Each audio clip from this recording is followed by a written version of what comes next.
Books, books. I like books. I'm gonna read them all. Hi readers, Chris here. Welcome to my channel where I review fantasy, Stephen King, all sorts of books, and today I'm going to be talking about a very divisive book, and that is Babel, an Arcane History by R.F. Kuang. I found this book a few months ago at a library sale, and I had to pick it up because I had previously read The Poppy Wars by R.F. Kuang, and I really enjoyed that. So I wanted to read this book as well. And oh boy, did I have an adventure with this book. There is so much to talk about. I know people that love this book, I know people that hated this book, and everywhere in between. I happen to like it. I'll tell you why, but hopefully I can help you decide if this is something you want to tackle or not, because I don't think that it's for everyone. To help this discussion, I am going to talk about world building, characters, and plot, but here's just a quick setup of Babel. Babel is basically a cross between fantasy and historical fiction. So it takes place in the 1800s, where at Oxford University in England, there is this prestigious part of Oxford called the Institute for Translation, aka Babel. So this Tower of Babel, and what these students there do is that they use the power of translation to basically magically enhance these silver bars. And then these bars are used for a variety of different things. So, for example, they use them on ships to make the ships go faster. They use them for weapons. They use them for all sorts of things. And long story short here, England is using this silver that's powered by translation to basically expand, colonize, and take over the world. So enter our main character, Robin. Robin is an orphan. He is from China, and he's plucked up from poverty by this mysterious professor, and the professor brings him back so that he can attend Oxford University, so that he can go to Babel.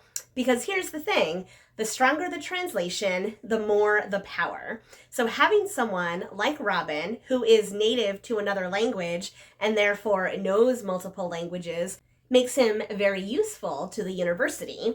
So Robin, he gets there, he has a group of other friends that are from all over the world. We've got one from India, from Haiti originally, and all these characters, they go to class, they learn about the translation, they learn about how the power works. But then the longer they spend there, they start to see that what England, Britain in this time period, what Britain is doing with this power isn't exactly what they thought or what they hoped. And they kind of have to make a decision on if they want to keep going with this and potentially see their homelands destroyed. That's all I'm going to say about it for now. That's the setup of this book. So let's jump in and talk about the world building of Babel. This, like I said, is closer to a historical fiction than it is to a fantasy. So if you are expecting this big epic world building and fantasy and all that stuff, that's not in here. However, what is in here is real actual history.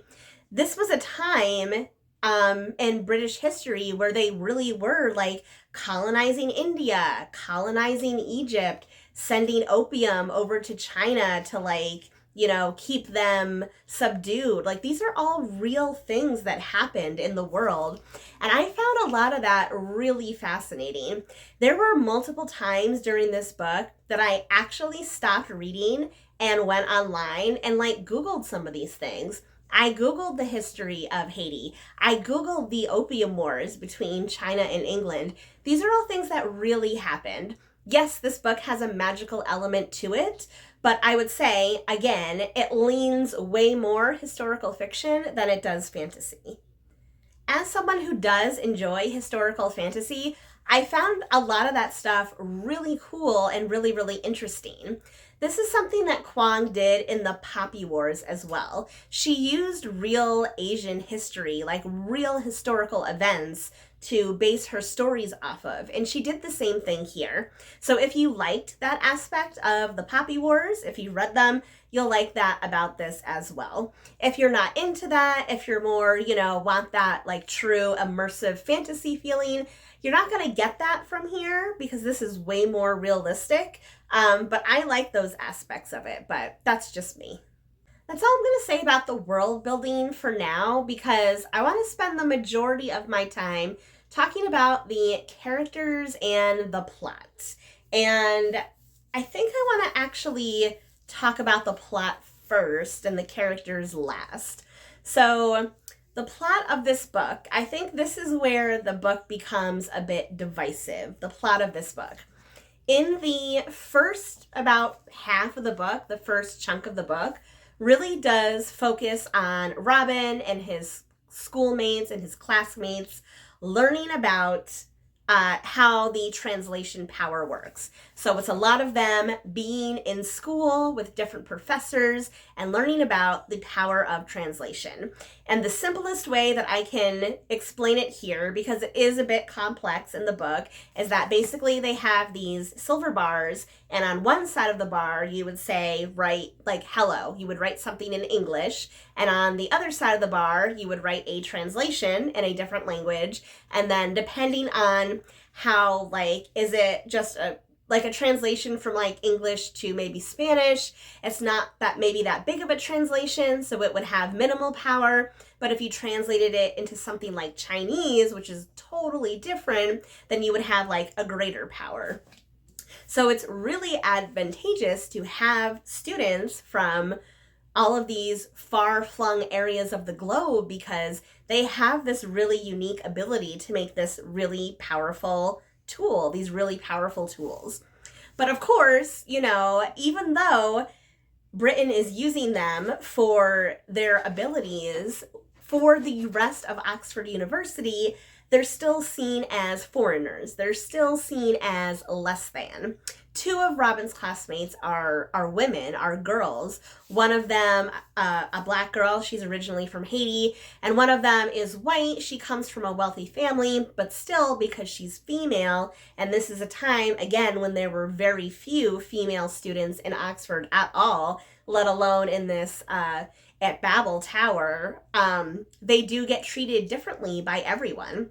I went off on a little bit of a tangent there, but circling back to the classroom setting, the first half of this book spends a lot of time talking about how this whole translation thing works.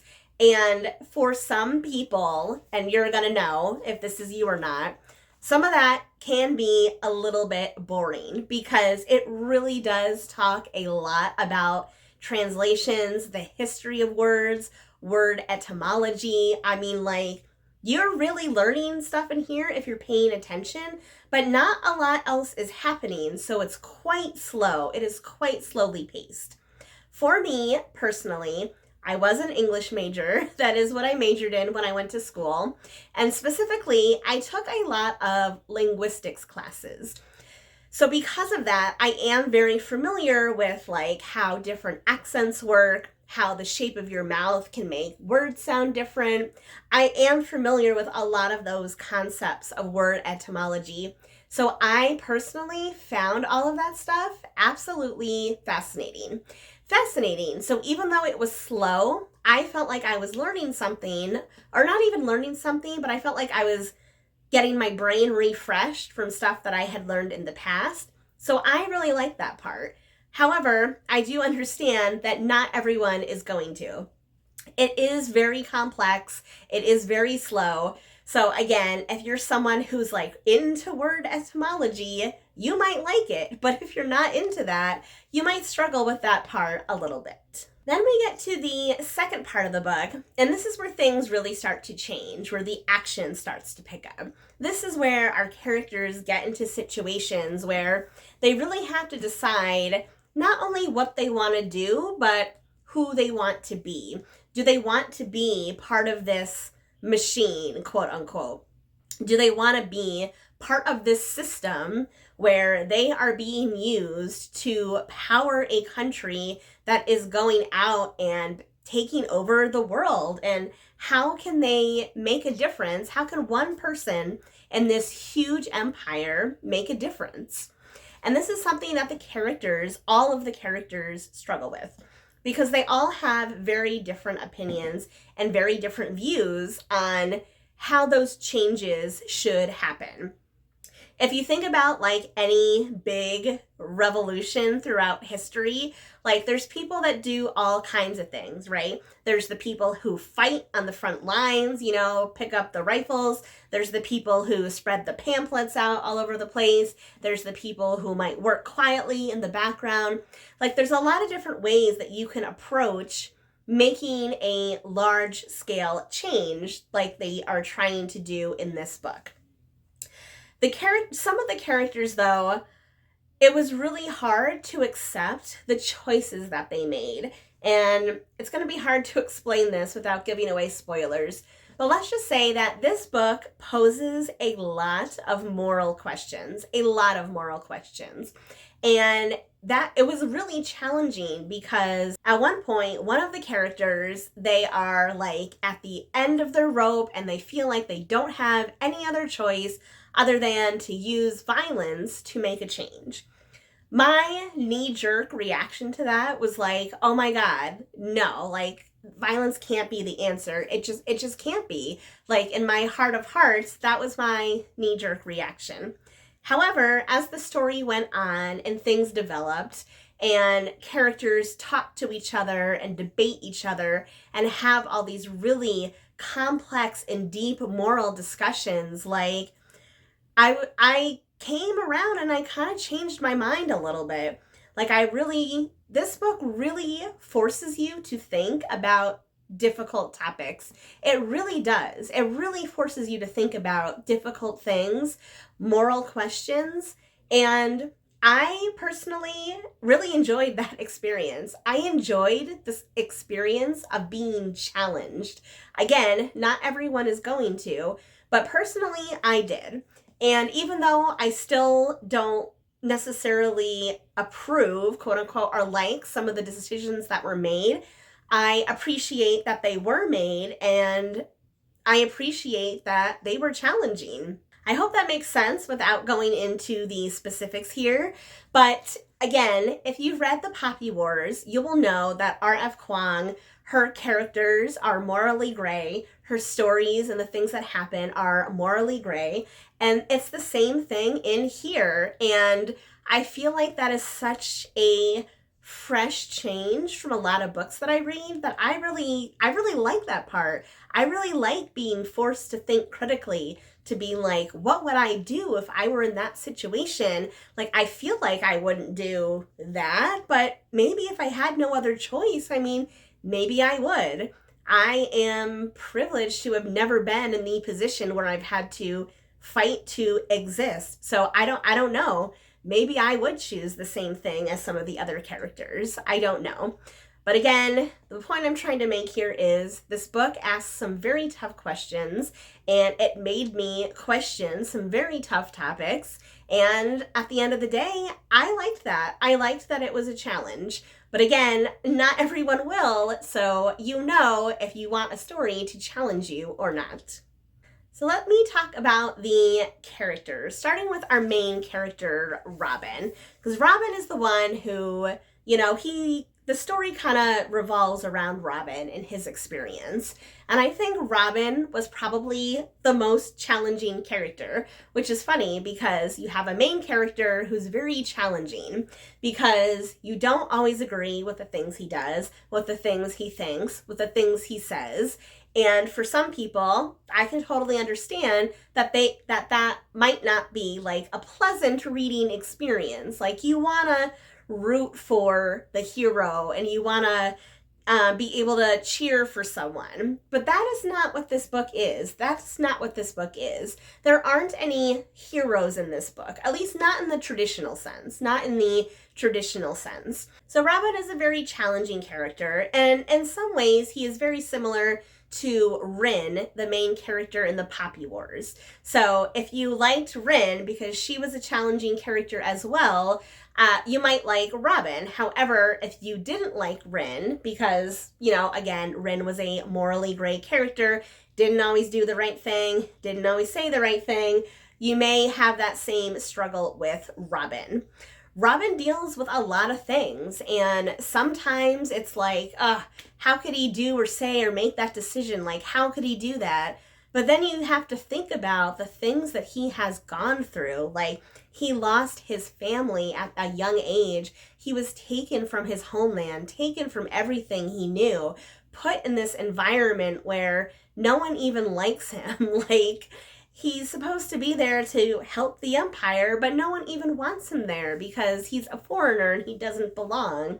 And because he spends so much time there, there's a part of him when we hear his inner monologue that's like, he forgets, how to say certain things in Chinese. Like, he forgets certain things about his homeland. And it's like, he's becoming English, even though they don't want him, but they're using him for his ability. It's this crazy, complex, again, morality thing. And even though there wasn't magical silver in the 1800s, like, the whole concept of taking people from their home, using them for a specific reason, but like not really caring about what happens to the other people left behind, that's not anything new. In fact, that stuff that's still going on today. I mean, even though this book is set in the 1800s, it could have been set in present day because the same sort of stuff is going on.